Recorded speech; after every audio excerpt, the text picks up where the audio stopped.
In the beginning, the universe was created. This has made a lot of people very angry and been widely regarded as a bad move. Many races believe that it was created by some sort of god, though the Jatravartid people of Viltvodal 6 believe that the entire universe was in fact sneezed out of the nose of a being called the Great Green Arkelseizure. The Jatravartids, who live in perpetual fear of the time they call the coming of the Great White Handkerchief, are small blue creatures with more than 50 arms each, who are therefore unique in being the only race in history to have invented the aerosol deodorant before the wheel. However, the Great Green Arkelseizure theory is not widely accepted outside Viltvodal 6, and so, the universe being the puzzling place it is, other explanations are constantly being sought. For instance, a race of hyperintelligent, pan-dimensional beings once built themselves a gigantic supercomputer called Deep Thought to calculate once and for all the answer to the ultimate question of life, the universe, and everything. For 7.5 million years, Deep Thought computed and calculated, and in the end announced that the answer was in fact 42. And so another, even bigger computer had to be built to find out what the actual question was. And this computer, which was called the Earth, was so large that it was frequently mistaken for a planet, especially by the strange ape-like beings who roamed its surface, totally unaware that they were simply part of a gigantic computer program. And this is very odd, because without that fairly simple and obvious piece of knowledge, nothing that ever happened on the Earth could possibly make the slightest bit of sense.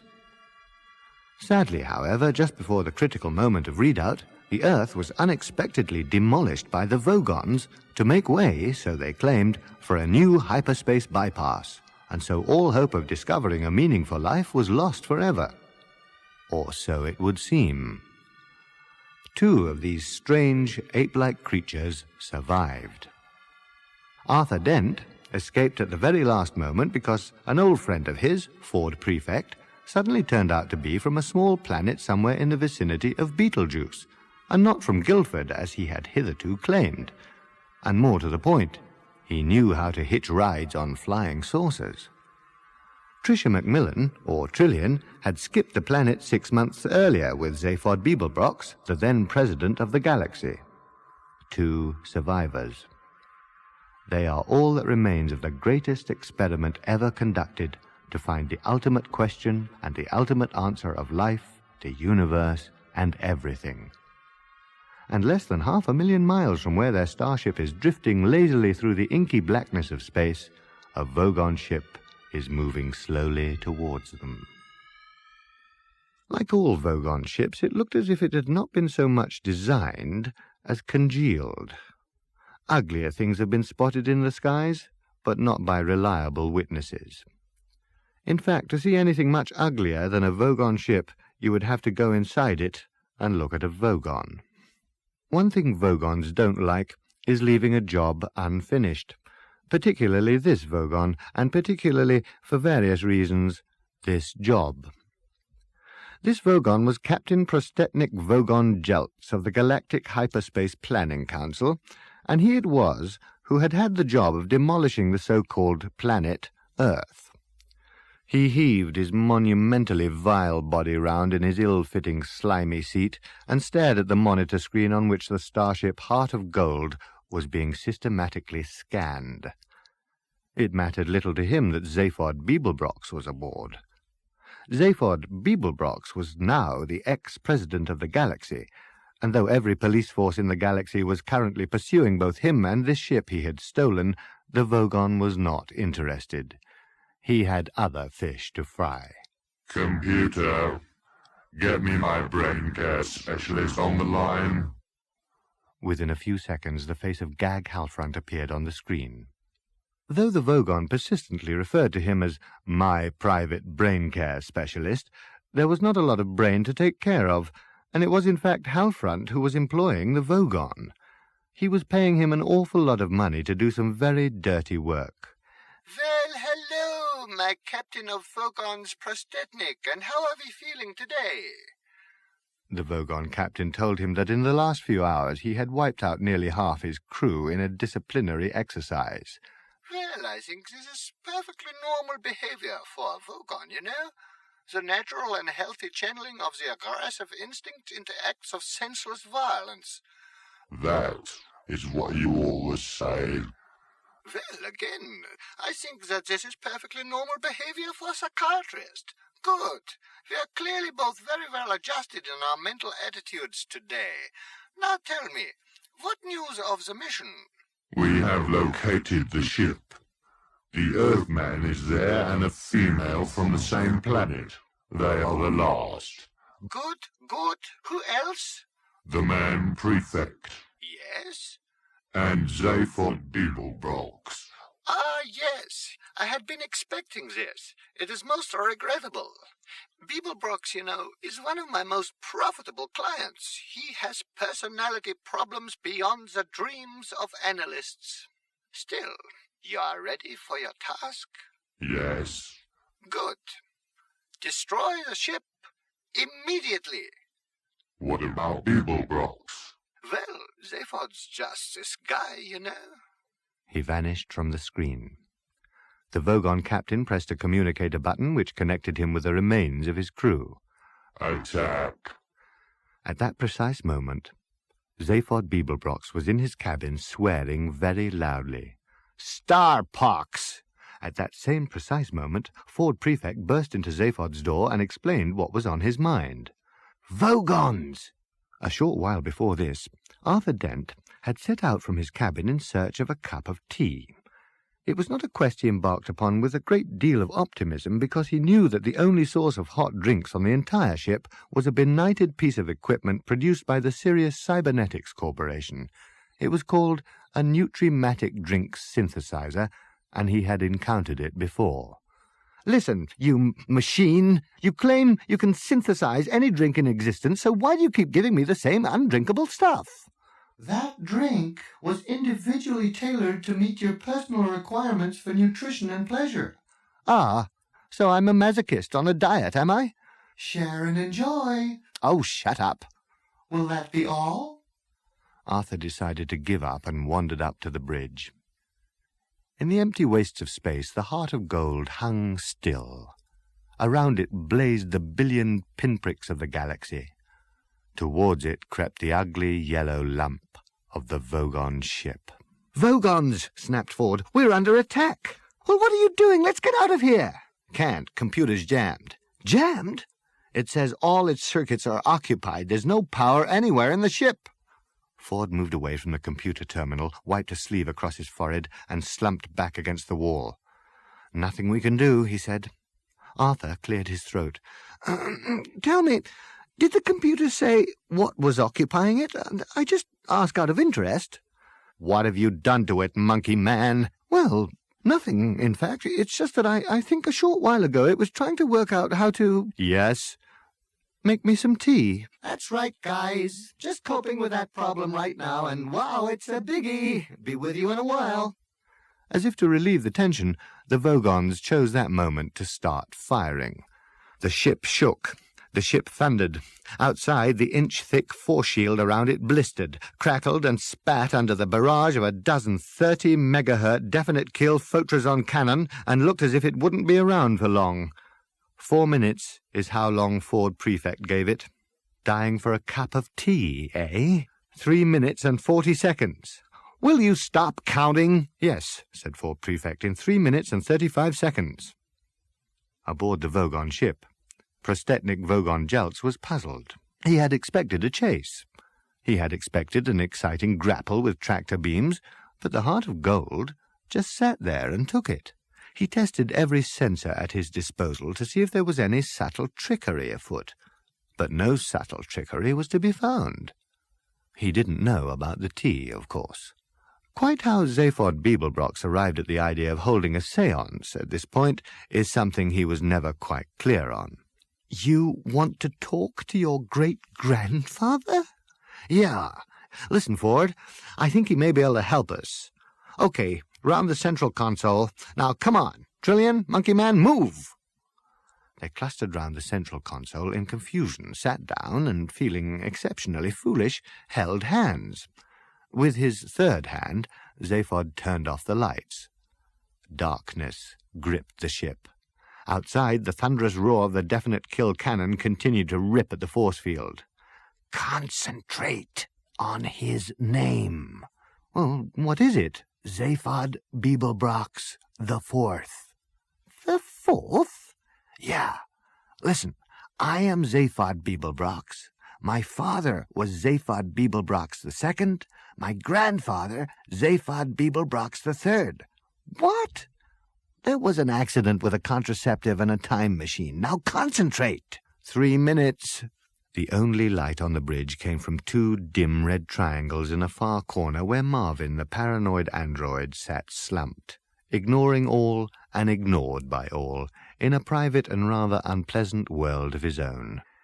On Zaphod's brows stood beads of sweat. At last he let out a cry of anger, snatched back his hands from Trillian and Ford, and stabbed at the light switch. "I was beginning to think you'd never turn the lights on. No, not too bright, please. My eyes aren't what they once were."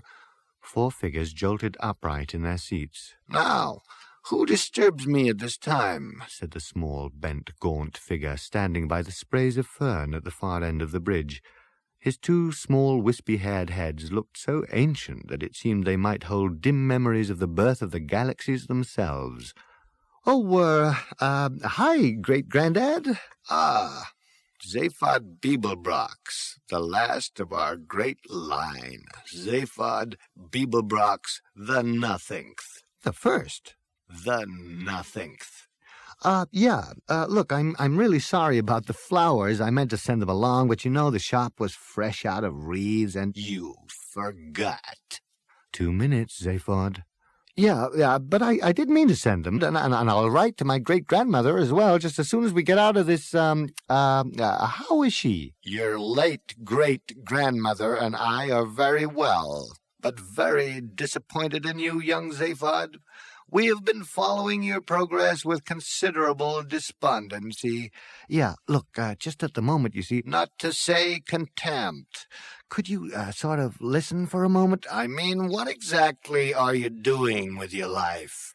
"I am being attacked by a Vogon fleet." "Doesn't surprise me in the least." "Only it's happening right now, you see?" 1 minute 30. "Yeah, look, Great-Granddad, can you actually help? Because—" "Help? You go swanning your way around the galaxy with your disreputable friends, too busy to put flowers on my grave. Plastic ones would have done, would have been quite appropriate from you, but no, too busy, too modern, too skeptical, till you suddenly find yourself in a bit of a fix and come over suddenly all astrally minded." "Well, I don't know, young Zaphod. I think I'll have to think about this one." 1 minute 10. "Why does that man keep talking in numbers?" "Those numbers are the time we have got left to live." "Oh, doesn't apply to me, of course." "Great-grandfather, it applies to us. We are still alive, and we are about to lose our lives." "Good job, too. What use is your life to anyone? When I think of what you made of it, the phrase pig's ear comes irresistibly to mind." "But I was president of the galaxy, man." "Huh. And what kind of a job is that for a Beeblebrox?" "Hey, what? Only president, you know, of the whole galaxy." Conceited little mega puppy. 48 seconds. "Now, Zaphod, I don't know if you are really capable of succeeding in your job. I think you will not be able to avoid it. However, I am too long dead and too tired to care as much as I did. The principal reason I am helping you now is that I couldn't bear the thought of you and your modern friends slouching about up here. Understood?" "Yeah, thanks a bundle." "Oh, and Zaphod, if you ever find you need help again, you know, if you're in trouble, need a hand out of a tight corner, please don't hesitate to get lost." Within the space of 1 second, a bolt of light flashed from the wizened old ghost's hand to the computer. The ghost vanished, the bridge filled with billowing smoke, and the heart of gold leapt an unknown distance through the dimensions of time and space. 10 light-years away, Gag Halfront jacked up his smile by several notches. As he watched the picture on his vision screen, he saw the final shreds of the Heart of Gold's force shield ripped away and the ship itself vanish in a puff of smoke. Good, he thought. The end of the last stray survivors of the demolition he had ordered on the planet Earth, he thought. The final end of this dangerous to the psychiatric profession and subversive also to the psychiatric profession experiment to find a question to the ultimate question of life, the universe and everything, he thought. There would be some celebration with his fellows tonight, and in the morning they would meet again their unhappy, bewildered, and highly profitable patients, secure in the knowledge that the meaning of life would not now be once and for all well and truly sorted out, he thought. "Family's always embarrassing, isn't it?" said Ford to Zaphod as the smoke began to clear. He paused. He looked about. Where's Zaphod? Arthur and Trillian looked about blankly. They were pale and shaken and didn't know where Zaphod was. "Marvin? Where's Zaphod?" A moment later he said, "Where's Marvin?" The robot's corner was empty. The ship was utterly silent. It lay in thick black space. They consulted the computer. It said, "I regret I have been temporarily closed to all communication. Meanwhile, here is some light music." They turned off the light music. They searched every corner of the ship in increasing bewilderment and alarm. Everywhere was dead and silent. Nowhere was there any trace of Zaphod or of Marvin. One of the last areas they checked was the small bay in which the Nutrimatic machine was located. On the delivery plate of the Nutrimatic drink synthesizer was a small tray on which sat 3 bone china cups and saucers, a bone china jug of milk, a silver teapot full of the best tea Arthur had ever tasted, and a small printed note saying, "Wait." Ursa Minor Beta is, some say, one of the most appalling places in the known universe. Although it is excruciatingly rich, horrifyingly sunny, and more full of wonderfully exciting people than a pomegranate is full of pips, it can hardly be insignificant that when a recent edition of Play Being magazine headlined an article with the words, "When you are tired of Ursa Minor Beta, you are tired of life," the suicide rate there quadrupled overnight. Not that there are any nights on Ursa Minor Beta. It is a West Zone planet, which by an inexplicable and somewhat suspicious freak of topography consists almost entirely of subtropical coastline. By an equally suspicious freak of temporal relastatics, it is nearly always Saturday afternoon, just before the beach bars close. There is only one city on Ursa Minor Beta, and that is only called a city because the swimming pools are slightly thicker on the ground there than elsewhere. If you approach Light City by air, you will see why it has this name. Here the sun shines brightest of all, glittering on the swimming pools, shimmering on the white palm-lined boulevards, glistening on the healthy bronzed specks moving up and down them, gleaming off the villas, the hazy air pads, the beach bars, and so on. Most particularly, it shines on a building, a tall, beautiful building, consisting of 2 30-story white towers connected by a bridge halfway up their length. The building is the home of a book, and was built here on the proceeds of an extraordinary copyright lawsuit fought between the book's editors and a breakfast cereal company. The book is a guidebook, a travel book. It is, of course, that invaluable companion for all those who want to see the marvels of the known universe for less than $30 Altarian a day, The Hitchhiker's Guide to the Galaxy. If on this particular day, afternoon, stretch of evening time, call it what you will, you had approached the second pavement cafe on the right, you would have seen Zaphod Beeblebrox sitting and looking very startled and confused. The reason for his confusion was that 5 seconds earlier he had been sitting on the bridge of the starship Heart of Gold. Where the hell was he? How had he got there? Where was his ship? He fished in his pocket for his 2 pairs of sunglasses. In the same pocket he felt a hard, smooth, unidentified lump of very heavy metal. He pulled it out and looked at it. He blinked at it in surprise. Where had he got that? He returned it to his pocket and put on the sunglasses, annoyed to discover that the metal object had scratched one of the lenses. He relaxed, but only a little bit. Hello, yes. Megadodo Publications, home of The Hitchhiker's Guide to the Galaxy, the most totally remarkable book in the whole of the known universe. Can I help you? Said the large pink-winged insect into one of the 70 phones lined up along the vast chrome expanse of the reception desk in the foyer of The Hitchhiker's Guide to the Galaxy offices. What? Yes, I passed on your message to Mr. Zarniwoop, but I'm afraid he's too cool to see you right now. He's on an intergalactic cruise. Yes, he is in his office, but he's on an intergalactic cruise. Thank you so much for calling. It slammed down the phone. Zaphod Beeblebrox entered the foyer. He strode up to the insect receptionist. Okay, where's Zarniwoop? Get me Zarniwoop. Well, sir, if you could be a little cool about it. Look, I'm up to here with cool, okay? I'm so amazingly cool you could keep a side of meat in me for a month. I'm so hip I have difficulty seeing over my pelvis. Now will you move before I blow it? Well, if you let me explain, sir, I'm afraid that isn't possible right now as Mr. Zarniwoop is on an intergalactic cruise. Hell. When is he going to be back? Back, sir? He's in his office. This cat's on an intergalactic cruise in his office? Listen, Three Eyes, don't you try to out-weird me. I get stranger things than you free with my breakfast cereal. Well, just who do you think you are, honey? Zaphod Beeblebrox or something? Count the heads. You are Zaphod Beeblebrox. Yeah, but don't shout it out or they'll all want one. The Zaphod Beeblebrox? No, just a Zaphod Beeblebrox. Didn't you hear I come in 6-packs? But, sir, I just heard on the sub-ether radio report it said you were dead. Yeah, that's right. I just haven't stopped moving yet. Now, where do I find Zarniwoop? Well, sir, his office is on the 15th floor, but... But he's on an intergalactic cruise. Yeah. How do I get to him?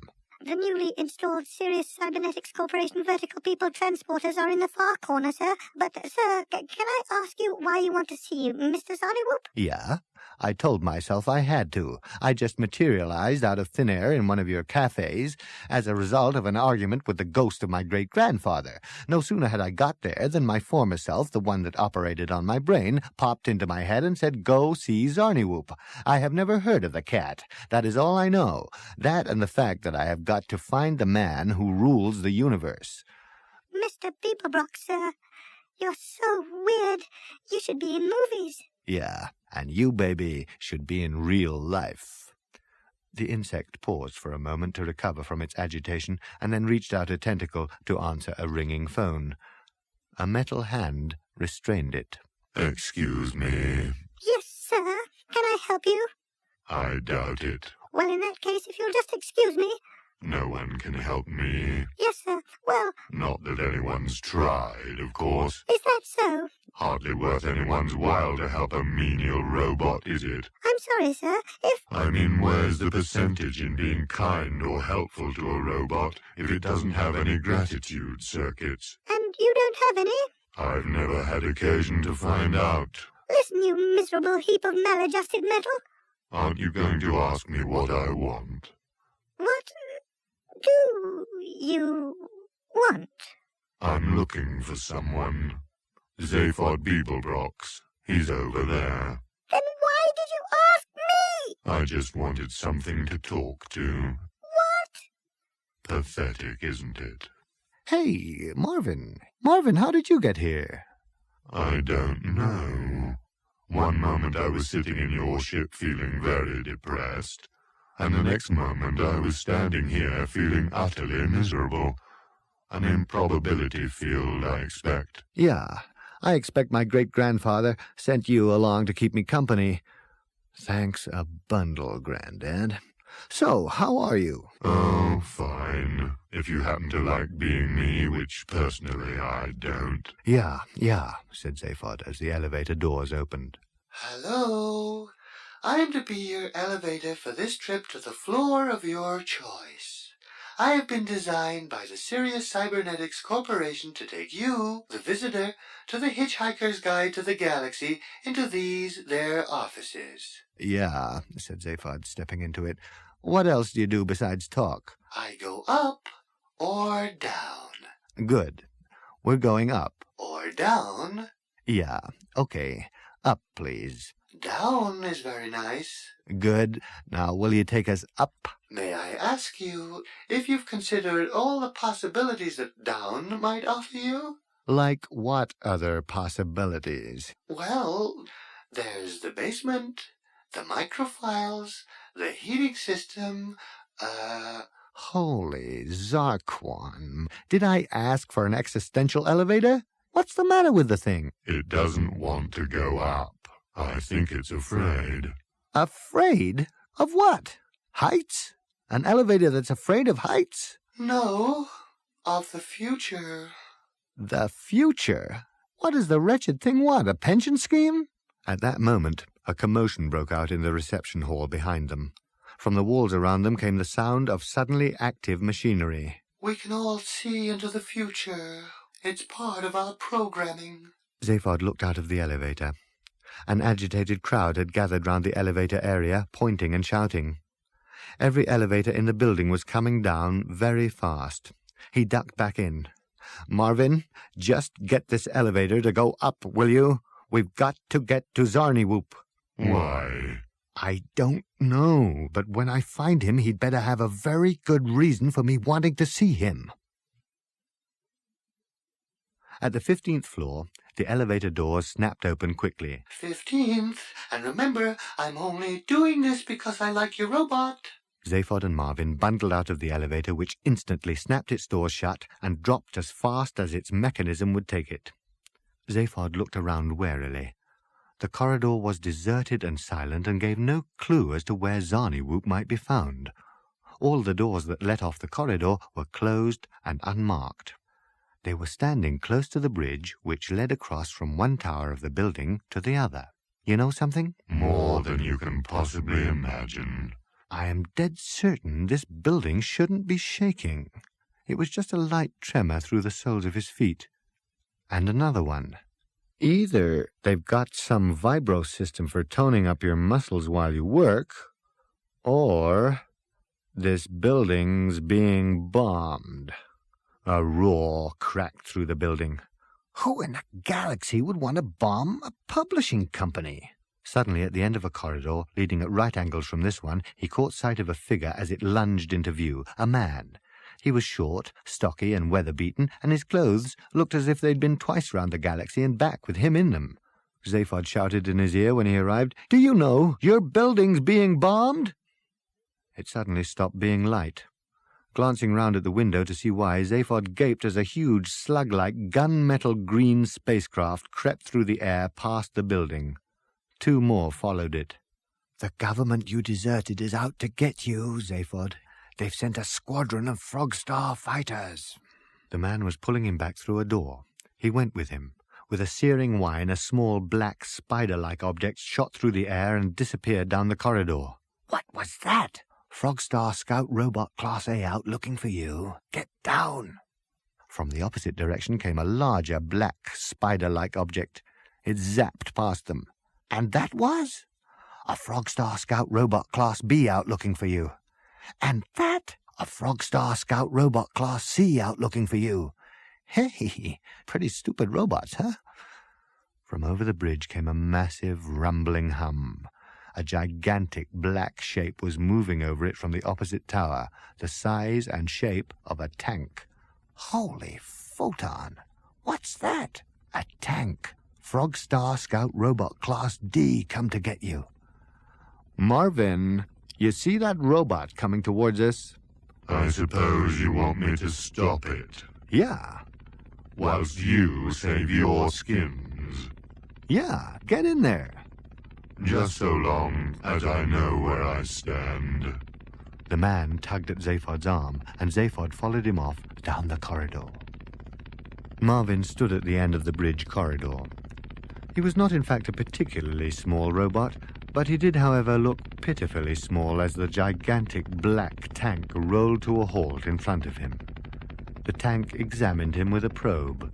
The probe withdrew. Out of my way, little robot. I'm afraid that I've been left here to stop you. You? Stop me? Go on. No, really, I have. What are you armed with? Guess. Guess? Laser beams? Marvin shook his head solemnly. No. Too obvious. Antimatter ray? Far too obvious. Yes. How about an electron ram? No, not one of those. Good though, isn't it? Very good. I know. You must have one of those new xanthic restructron destabilized xenon emitters. No. Oh. Then it must be... You're thinking along the wrong lines. You're failing to take into account something fairly basic in the relationship between men and robots. I know. Is it? Just think. They left me, an ordinary, menial robot, to stop you, a gigantic, heavy-duty battle machine, whilst they ran off to save themselves. What do you think they would leave me with? Something pretty damn devastating, I should expect. Expect? Oh, yes, expect. I'll tell you what they gave me to protect myself with, shall I? Yes, all right. Nothing. Nothing? Nothing at all. Not an electronic sausage. Well, doesn't that just take the biscuit? Nothing, eh? Just don't think, do they? And me, with this terrible pain in all the diodes down my left side. Hell, that makes me angry. I think I'll smash that wall down. You ain't seen nothing yet. I can take out this floor too, no trouble. Hell's bell! What a depressingly stupid machine. Zaphod and the as yet unnamed man lurched up one corridor, down a second, and along a third. With difficulty, they reached one of a number of totally anonymous unmarked doors and heaved at it. With a sudden jolt, it opened and they fell inside. Let me introduce myself. My name is Rooster, and this is my towel. Hello, Rooster. Do we just sit here or what? What do these guys out there want? You, Beeblebrox. They're going to take you to the Frog Star, the most totally evil world in the galaxy. Oh, yeah? They'll have to come and get me first. They have come and got you. Look out of the window. The ground's going away. Where are they taking the ground? They're taking the building. We're airborne. Clouds streaked past the office window. What have I done to deserve this? I walk into a building, they take it away. Hey, where did you say this building was flying to? The Frog Star, the most totally evil place in the universe. Do they have food there? Food? You're going to the Frog Star, and you're worried about whether they've got food? Without food, I may not make it to the Frog Star. Beeblebrox, have you any idea what's going to happen to you on the Frog Star? They're going to feed me? They're going to feed you into the total perspective vortex, the most savage psychic torture a sentient being can undergo. So, no food, huh? Listen, you can kill a man, destroy his body, break his spirit, but only the total perspective vortex can annihilate a man's soul. The treatment lasts seconds, but the effects last the rest of your life. You ever had a pan-galactic gargle blaster? This is worse. Phew. Beeblebrox, I will now do the job I was sent here to do. Zaphod looked up at him from where he was sitting in a corner, sharing unspoken thoughts with Marvin. The building will shortly be landing. When you leave the building, do not go out of the door. Go out of the window. Good luck, he added, and walked out of the door, disappearing from Zaphod's life as mysteriously as he had entered it. Zaphod leapt up and tried the door, but Rooster had already locked it. He shrugged and returned to the corner. 2 minutes later, the building crash-landed amongst the other wreckage. Zaphod was badly shaken by the crash. He lay for a while in the silent, dusty rubble to which most of the room had been reduced. He looked around the cracked and broken room. The wall had split round the door frame, and the door hung open. The window, by some miracle, was closed and unbroken. Eventually, stung by the continuous series of contemptuous looks that Marvin appeared to be giving him, he took a deep breath and clambered out onto the steeply inclined side of the building. Marvin followed him, and together they began to crawl slowly and painfully down the 15 floors that separated them from the ground. About halfway down the side of the shattered building, they stopped to rest. Poor souls, said a deep, ethereal voice in Zaphod's ear.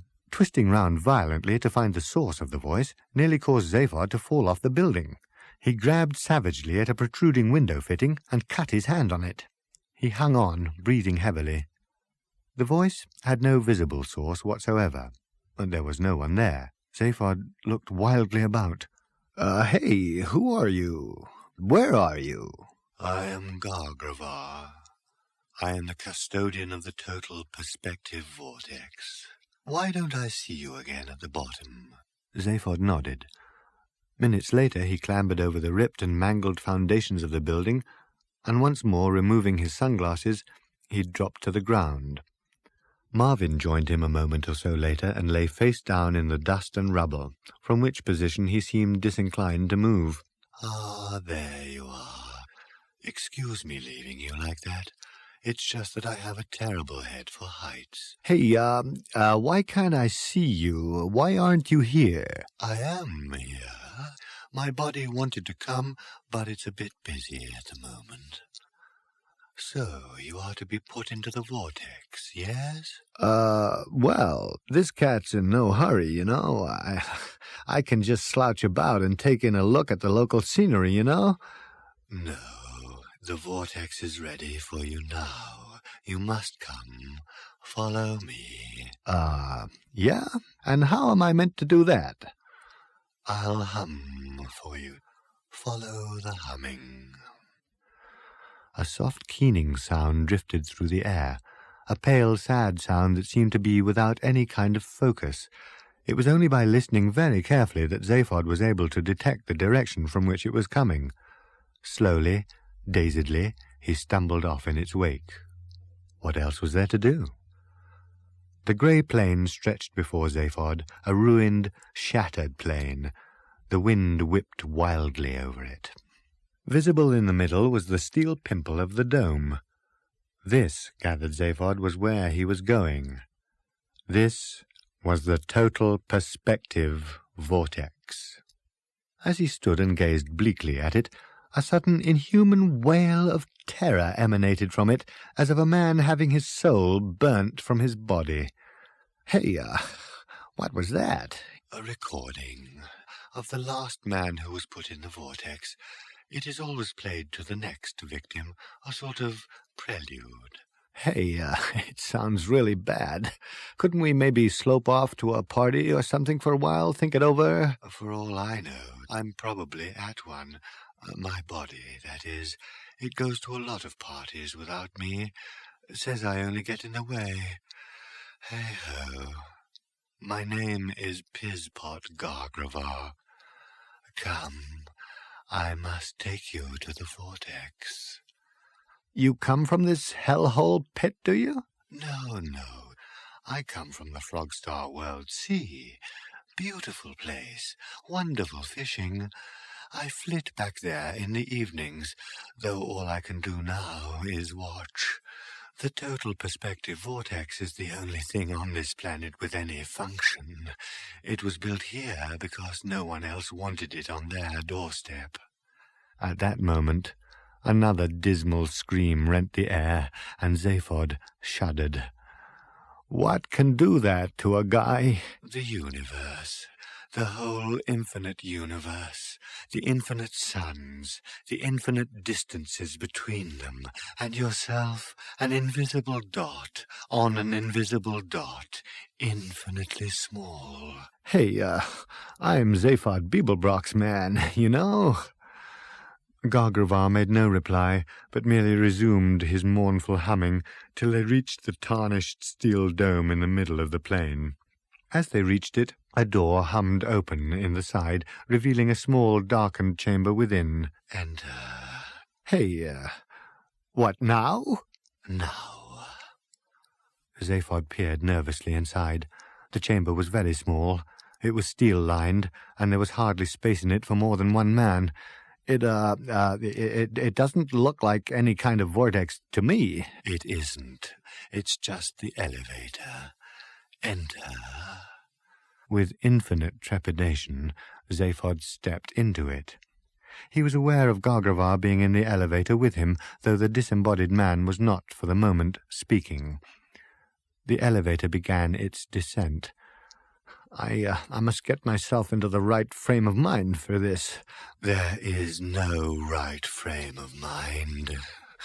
"You really know how to make a guy feel inadequate." "I don't. The vortex does." At the bottom of the shaft, the rear of the elevator opened up, and Zaphod stumbled out into a smallish, functional, steel-lined chamber. At the far side of it stood a single upright steel box, just large enough for a man to stand in. It was that simple. It connected to a small pile of components and instruments via a single thick wire. "Is that it?" "That is it." "Oh, doesn't look too bad. And, I get in there, do I?" "You get in there, and I'm afraid you must do it now." Okay. He opened the door of the box and stepped in. Inside the box, he waited. After 5 seconds, there was a click, and the entire universe was there in the box with him.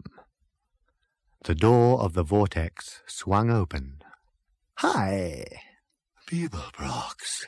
"Could I have a drink, please?" You have been in the vortex, "You saw me, kid."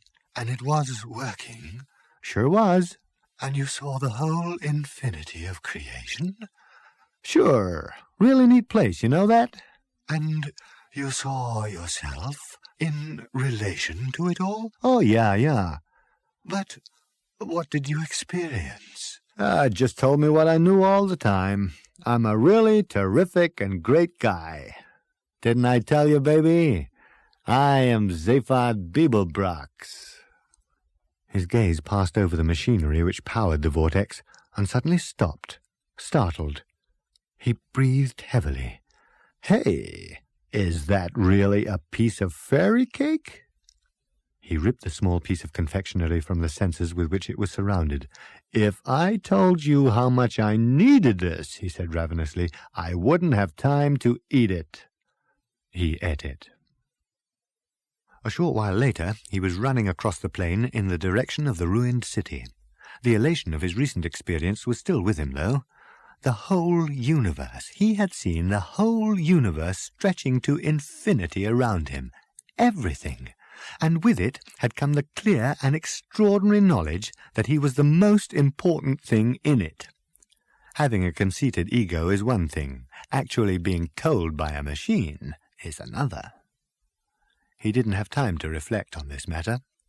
Gargravar had told him that he would have to alert his masters as to what had happened, but that he was prepared to leave a decent interval before doing so, enough time for Zaphod to make a break and find somewhere to hide.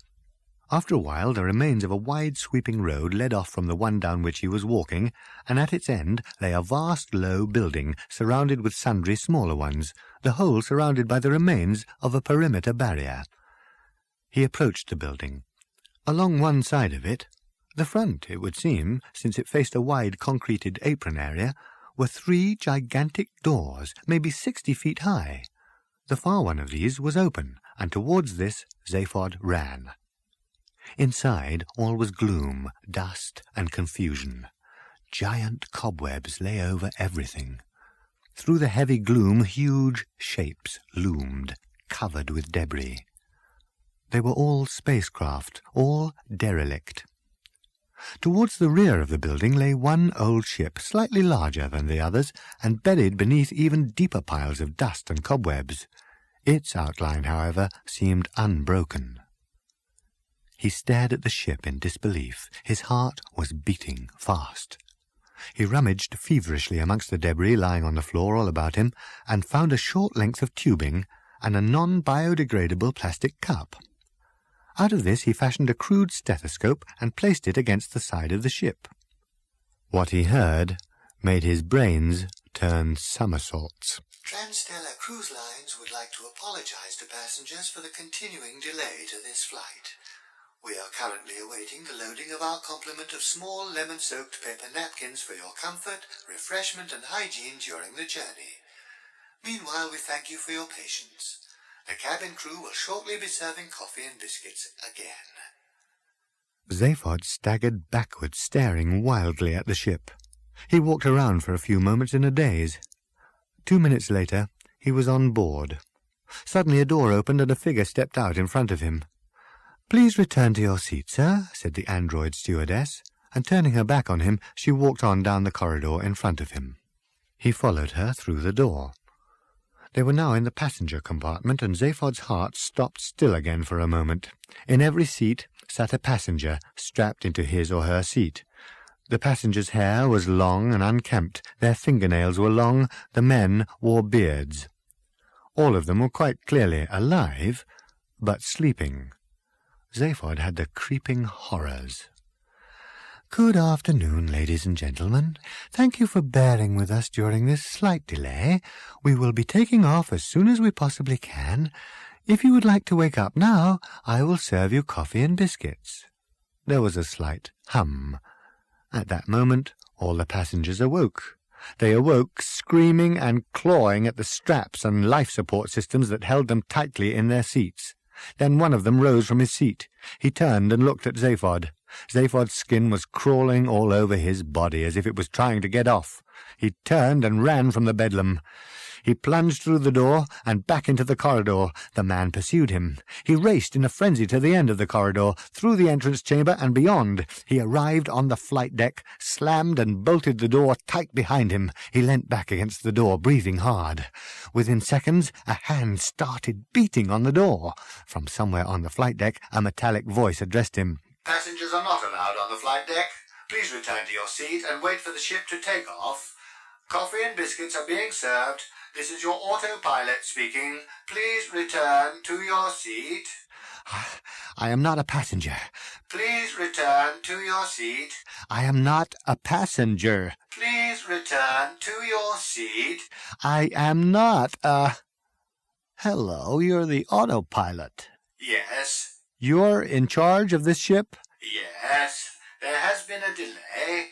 Passengers are to be kept temporarily in suspended animation for their comfort and convenience. Coffee and biscuits are served every year, after which passengers are returned to suspended animation for their continued comfort and convenience. Departure will take place when the flight stores are complete. We apologize for the delay. Zaphod moved away from the door, on which the pounding had now ceased. He approached the flight console. "Delay?" But at that moment the door opened. Zaphod span round to see the man who had pursued him standing there. He carried a large briefcase. He was smartly dressed, and his hair was short. He had no beard and no long fingernails. "Zaphod Beeblebrox. My name is Zarniwoop. I believe you wanted to see me." Oh, man, where did you spring from?" "I've been waiting here for you." "What's going on?" "Very simple. I discovered the coordinates at which this man could be found, the man who rules the universe, and discovered that his world was protected by an improbability field. To protect my secret and myself, I retreated to the safety of this totally artificial universe and hid myself away in a forgotten cruise liner. I was secure.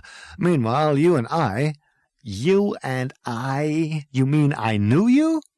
Yes, we knew each other well. I had no taste.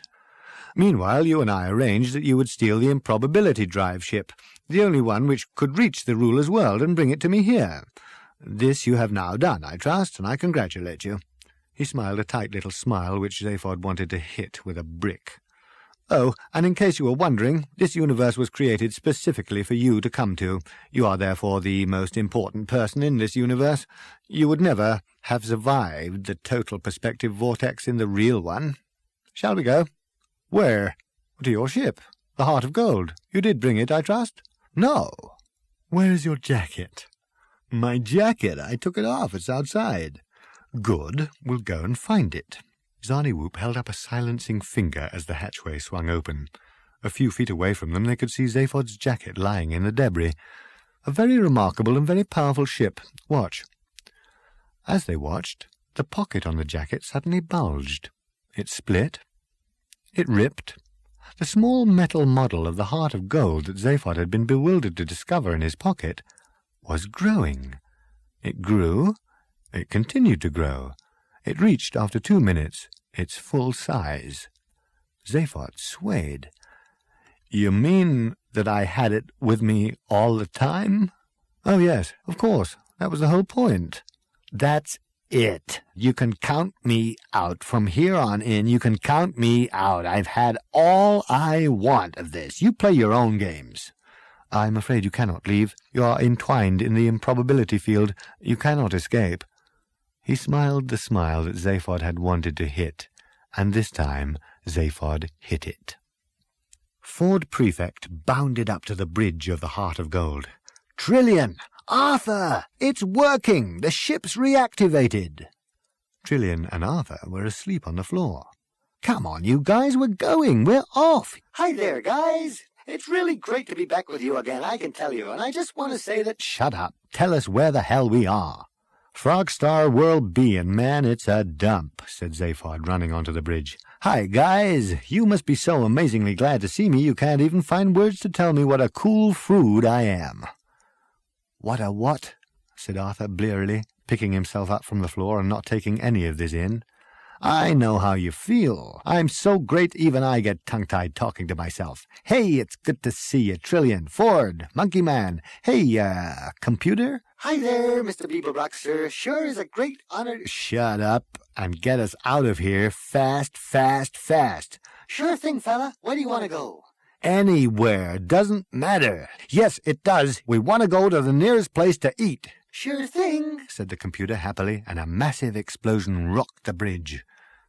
When Zarniwoop entered a minute or so later with a black eye, he regarded the 4 wisps of smoke with interest. 4 inert bodies sank through spinning blackness. Consciousness had died. Cold oblivion pulled the bodies down and down into the pit of unbeing.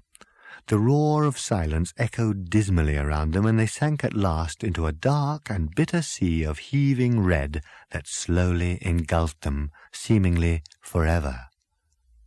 After what seemed an eternity, the sea receded and left them lying on a cold, hard shore, the flotsam and jetsam of the stream of life, the universe, and everything. Cold spasms shook them, lights danced sickeningly around them.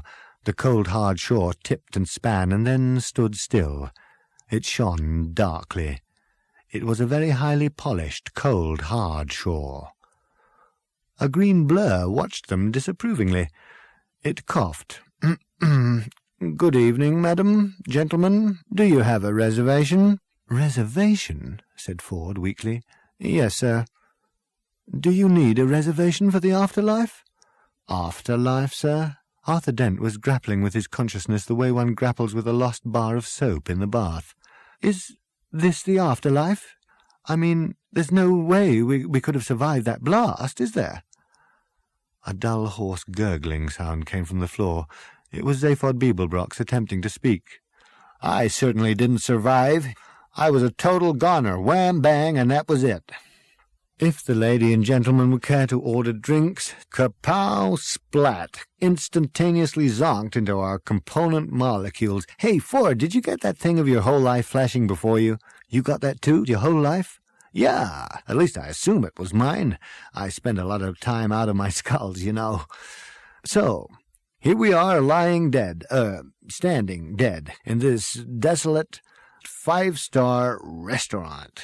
Odd, isn't it? Said Ford. Hey, I think we're missing some ultra-important thing here, you know? Something somebody said and we missed it. The green blur, who had by this time resolved into the shape of a small, wizened, dark-suited green waiter, said, "Perhaps you would care to discuss the matter over drinks." Drinks! That was it! See what you miss if you don't stay alert? Indeed, sir. If the lady and gentleman would care to take drinks before dinner, and the universe will explode later for your pleasure.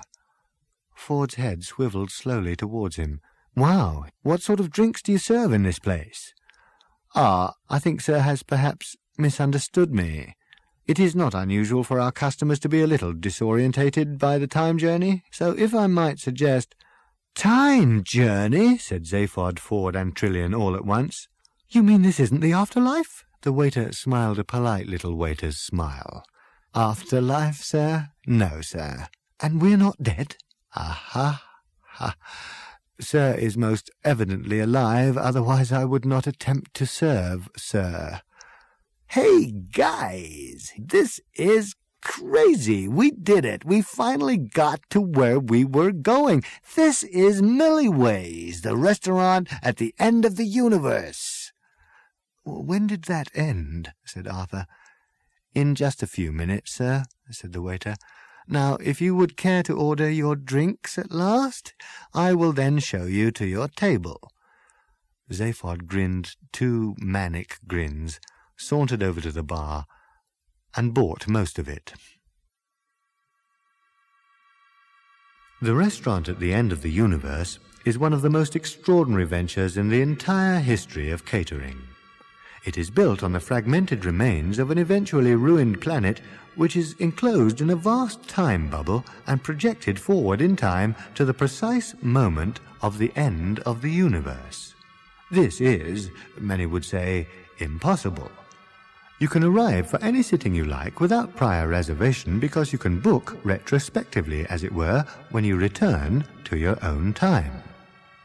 This is, many would now insist, absolutely impossible. At the restaurant, you can meet and dine with a fascinating cross-section of the entire population of space and time. This, it can be explained patiently, is also impossible. You can visit it as many times as you like and be sure of never meeting yourself because of the embarrassment this usually causes. This, even if the rest were true, which it isn't, is patently impossible, say the doubters. All you have to do is deposit 1 penny in a savings account in your own era, and when you arrive at the end of time, the operation of compound interest means that the fabulous cost of your meal has been paid for.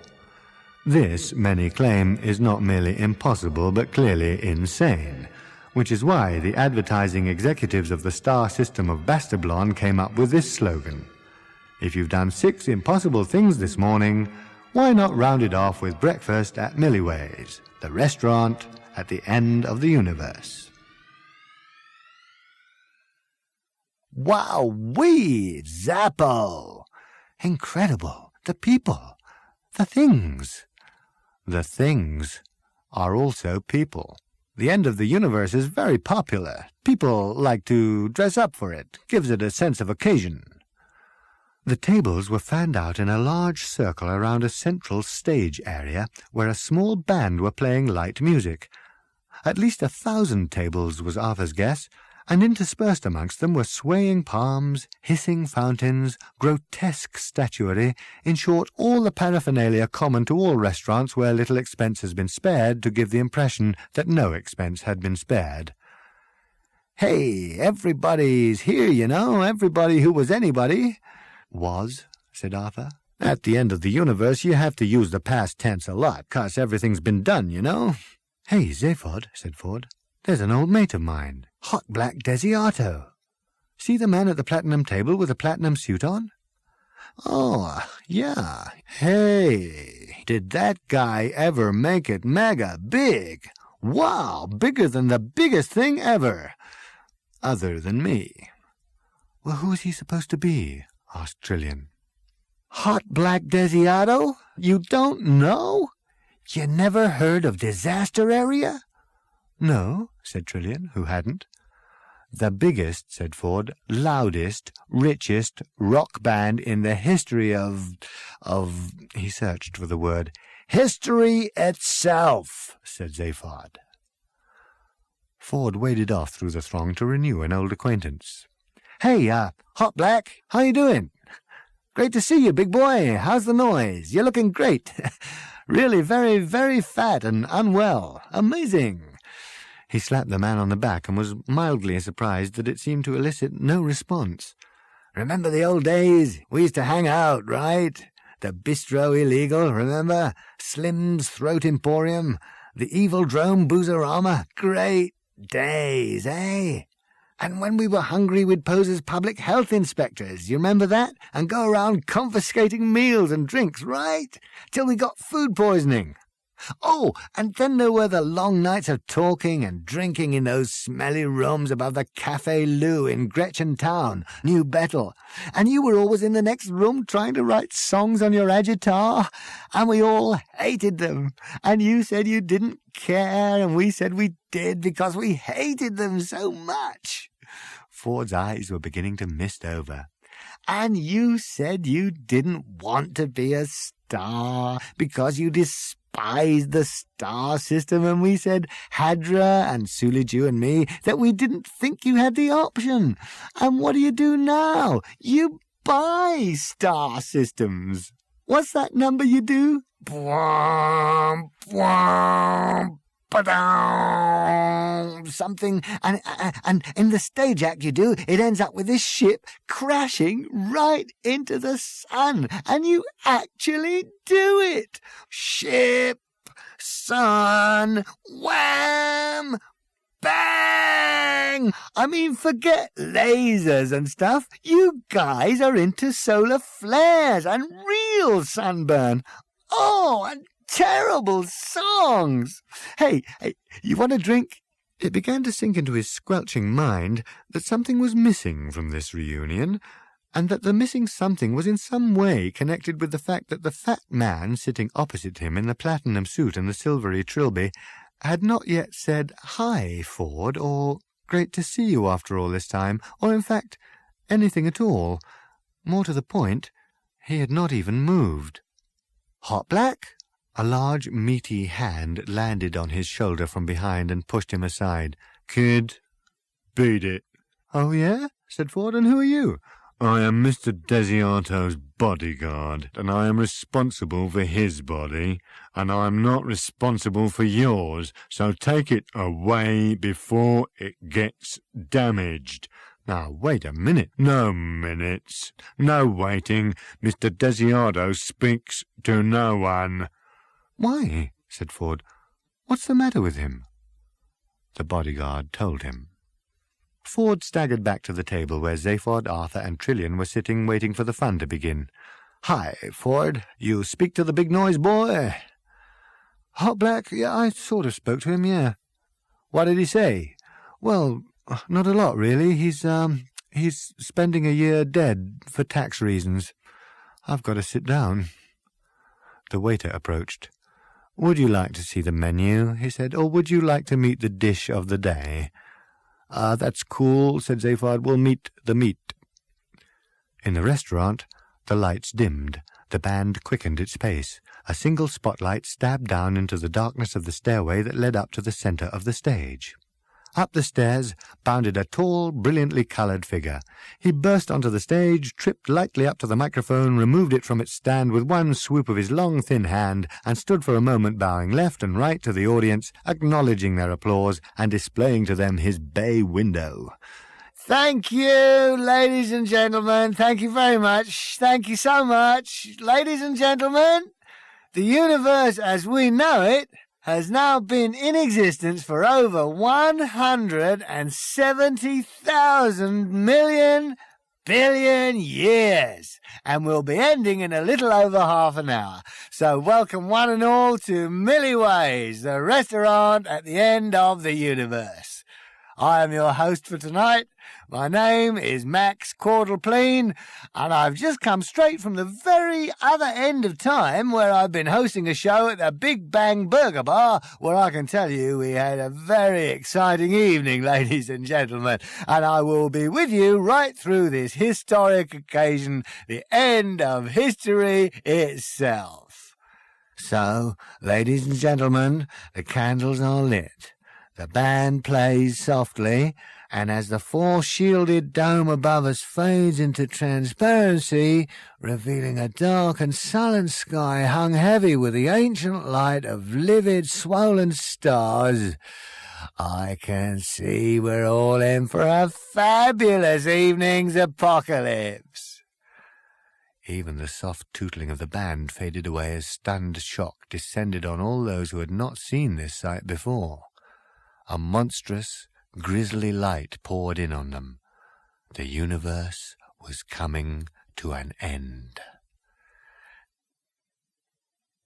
Thank you, ladies and gentlemen. I'll be back with you again in just a moment, and meanwhile I leave you in the very capable hands of Mr. Reg Nullify and his cataclysmic combo. Big hand, please, ladies and gentlemen, for Reg and the boys. The baleful turmoil of the skies continued. Hesitantly, the audience began to clap, and after a moment or so, normal conversation resumed. Max began his round of the tables, swapping jokes, shouting with laughter, earning his living. A large dairy animal approached Zaphod Beeblebrox's table, a large, fat, meaty quadruped of the bovine type with large, watery eyes, small horns, and what might almost have been an ingratiating smile on its lips. Good evening. I'm the main dish of the day. May I interest you in parts of my body? Its gaze was met by looks of startled bewilderment from Arthur and Trillian, a resigned shrug from Ford Prefect, and naked hunger from Zaphod Beeblebrox. Something off the shoulder, perhaps, braised in a white wine sauce. Your shoulder? Said Arthur in a horrified whisper. But naturally my shoulder, sir. Nobody else's is mine to offer. Zaphod leapt to his feet and started prodding and feeling the animal's shoulder appreciatively. Or the rump is very good. I've been exercising it and eating plenty of grain, so there's a lot of good meat there. Or a casserole of me, perhaps. You mean this animal actually wants us to eat it? Whispered Trillian to Ford. That's absolutely horrible. The most revolting thing I've ever heard. What's the problem, Earthman? I just don't want to eat an animal that's standing there inviting me to, said Arthur. It's heartless. Better than eating an animal that doesn't want to be eaten. That's not the point, Arthur protested. I think I'll just have a green salad, he muttered. May I urge you to consider my liver? It must be very rich and tender by now. I've been force-feeding myself for months. Are you going to tell me, said Arthur, that I shouldn't have a green salad? Well, I know many vegetables that are very clear on that point, which is why it was eventually decided to cut through the whole tangled problem and breed an animal that actually wanted to be eaten and was capable of saying so clearly and distinctly, and here I am. Glass of water, please, said Arthur. Look, we want to eat. We don't want to make a meal of the issues. 4 rare steaks, please, and hurry. We haven't eaten in 576,000 million years. A very wise choice, sir, if I may say so. Very good. I'll just nip off and shoot myself. He turned and gave a friendly wink to Arthur. Don't worry, sir. I'll be very humane. It waddled unhurriedly off to the kitchen. A matter of minutes later, the waiter arrived with 4 huge steaming steaks. Zaphod and Ford wolfed straight into them without a second's hesitation. Trillian paused, then shrugged and started into hers. Arthur stared at his, feeling slightly ill. "Hey, Earthman," said Zaphod, with a malicious grin on the face that wasn't stuffing itself. "What's eating you?" All around the restaurant, people and things relaxed and chatted. For an infinite number of miles in every direction, the universal cataclysm was gathering to a stupefying climax. Glancing at his watch, Max returned to the stage with a flourish. "And now, ladies and gentlemen, is everyone having one last wonderful time?" "Well, that's wonderful," enthused Max. "Absolutely wonderful."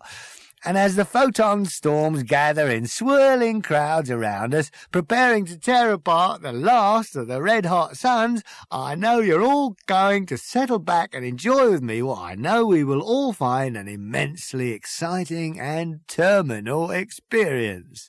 Believe me, ladies and gentlemen, there is nothing penultimate about this one.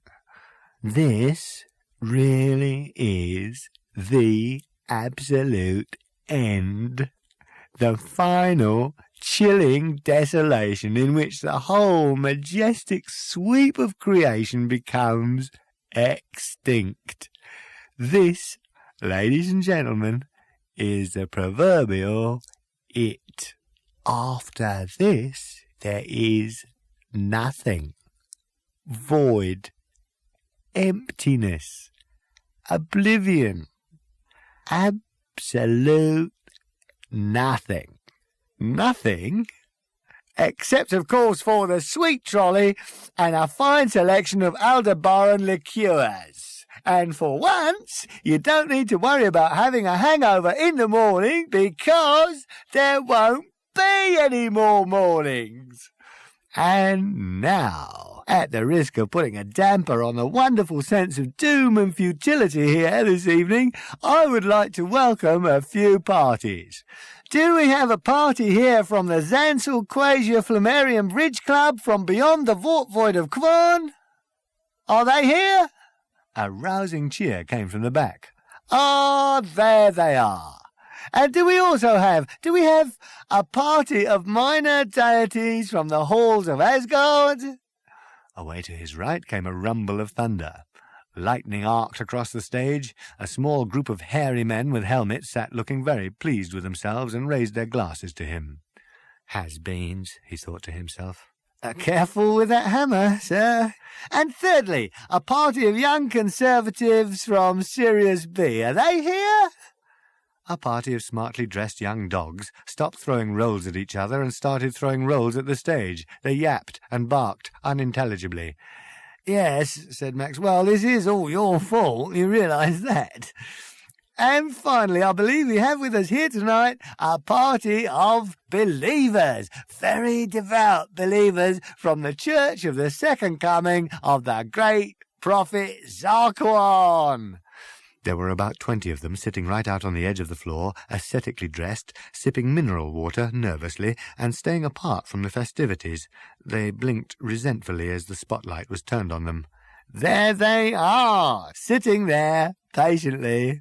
He said he'd come again, and he's kept you waiting a long time, so let's hope he's hurrying, fellas, because he's only got 8 minutes left. No, but seriously though, folks, no offence meant. No, I know we shouldn't make fun of deeply held beliefs, so I think a big hand, please, for the great prophet Zaphod, wherever he's got to.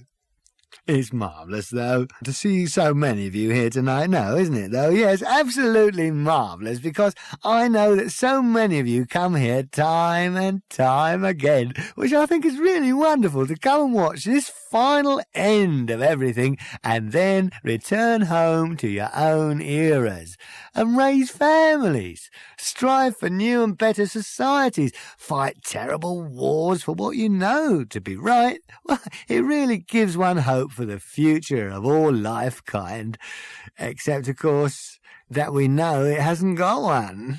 Tipping back his chair, Ford collided with a small green waiter who was approaching the table carrying a portable telephone. Mr. Zaphod Beeblebrox, there is a phone call for you. For me? Here? Hey, but who knows where I am? I am not personally acquainted with the metal gentleman in question, sir. Did you say metal? Yes, sir, I said that I am not personally acquainted with the metal gentleman in question, but I am informed that he has been awaiting your return for a considerable number of millennia. It seems you left here somewhat precipitately. Left here? Are you being strange? We only just arrived here. Indeed, sir, but before you arrived here, sir, I understand that you left here. You're saying that before we arrived here, we left here? This is going to be a long night, thought the waiter. Precisely, sir. Put your analyst on danger money, baby, advised Zaphod. No, wait a minute, said Ford, emerging above table level again. Where exactly is here? To be absolutely exact, sir, it is Frogstar World B. But we just left there and came to the restaurant at the end of the universe. Yes, sir. The one was constructed on the ruins of the other. Oh, said Arthur brightly. You mean we've travelled in time, but not in space? Listen, you semi-evolved simian, go climb a tree, will you? Go bang your heads together, Four Eyes. No, your monkey has got it right, sir. You jumped forward, I believe, 576,000 million years while staying in exactly the same place. But who is the cat on the phone? Whatever happened to Marvin? Said Trillian. The paranoid android, I left him moping about on Frogstar B. Hey, hand me the wrap rod, plate captain. I beg your pardon, sir. The phone, waiter. You guys are so unhip, it's a wonder your bums don't fall off. Indeed, sir. Hey, Marvin, is that you? Said Zaphod into the phone. How you doing, kid? I think you ought to know I'm feeling very depressed. Hey, Marvin, we're having a great time. Food, wine, a little personal abuse, and the universe going foom. Where can we find you? You don't have to pretend to be interested in me, you know. I know perfectly well I'm only a menial robot. Okay, but where are you? Reverse primary thrust, Marvin, that's what they say to me. Open airlock number 3, Marvin. Marvin, can you pick up that piece of paper? Can I pick up that piece of paper? Here I am, brain the size of a planet, and they ask me to... Yeah. But I'm quite used to being humiliated. I can even go and stick my head in a bucket of water if you like. Would you like me to go and stick my head in a bucket of water? I've got one ready. Wait a minute. Sad little clunks and gurgles came up the line. There. I hope that gave satisfaction. Yeah. Now will you please tell us where you are? I'm in the car park. The car park? What are you doing there? Parking cars. What else does one do in a car park? Okay, hang in there. We'll be right down. In one movement, Zaphod leapt to his feet, threw down the phone, and wrote Hot Black Desiato on the bill. Come on, guys, he said. Marvin's in the car park. Let's get on down. But what about the end of the universe? We'll miss the big moment. I've seen it. It's rubbish, said Zaphod. Nothing but a nab gib. A what? Opposite of Big Bang. Come on, let's get zappy. Few of the other diners paid them any attention as they weaved their way through the restaurant to the exit.